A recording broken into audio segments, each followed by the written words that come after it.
Juste après le lancement officiel des hostilités de cette première édition biennale, place a été faite au savoir et à la réflexion. Les communications scientifiques et stratégiques se sont succédé, transformant le palais des congrès en un véritable laboratoire d'idées pour l'avenir de la filière. C'est le directeur de l'élevage au ministère de l'Agriculture qui a ouvert le bal. À travers une communication éducative très attendue, le docteur Yao Akpo a exposé dans les moindres détails la politique nationale de développement de la filière avicole du Bénin. Une feuille de route gouvernementale claire visant à structurer le secteur et à rassurer les investisseurs.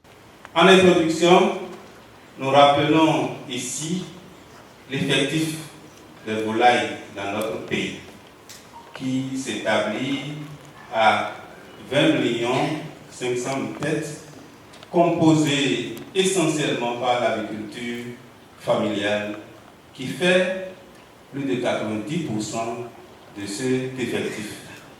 L'agriculture moderne ou commerciale, représentée essentiellement par l'élevage des poulets de chair, mais aussi des poules pondeuses, fait à peine 10% de l'effectif total. La production nationale estimée en 2025 s'élève pour les œufs de table à 26 031 tonnes. La réflexion a ensuite pris de la hauteur avec la communication inaugurale du professeur Youssao Abdou Karim Issaka. Cet enseignant-chercheur à l'école polytechnique d'Abomey-Calavi a brillamment décortiqué la thématique cruciale face à la souveraineté alimentaire des pays. Un plaidoyer scientifique rigoureux démontrant que l'indépendance de nos assiettes passe inévitablement par la production, par le développement de nos poulaillers. Une communication qui porte sur l'agriculture, sur le thème agriculture, face à la souveraineté de la communication, après une introduction qui va préciser le contexte et le bien fondé de cette communication, nous allons présenter l'agriculture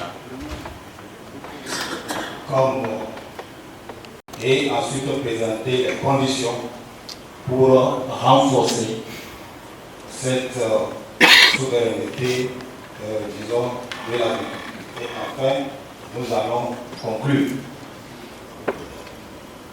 Alors, par rapport à notre introduction, nous attirons l'attention des uns et des autres qu'en 1980, la population de l'Afrique subsaharienne était estimée à 382 millions d'habitants.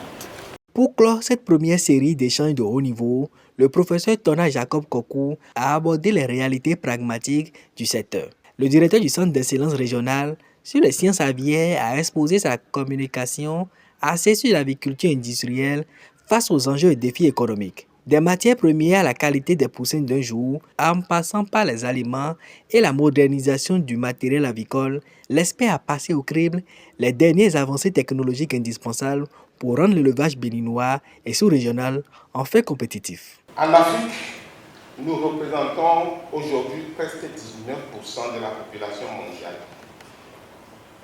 19%. Mais notre part dans la production avicole est de 4%. Ça fait plus de 15 ans qu'on est toujours à 4%, alors que la population continue d'augmenter. Il y a 15 ans, on était à 11% de la population mondiale avec 4%. Aujourd'hui, nous sommes à 19% de la population mondiale avec encore 4%. Où sont passés nos 15%? Nous devons aller les chercher. Avec une telle concentration d'expertise, ce salon prouve qu'au-delà de l'exposition commerciale, c'est toute l'intelligence agricole qui se mobilise pour tracer les sillons d'une agriculture moderne et conquérante.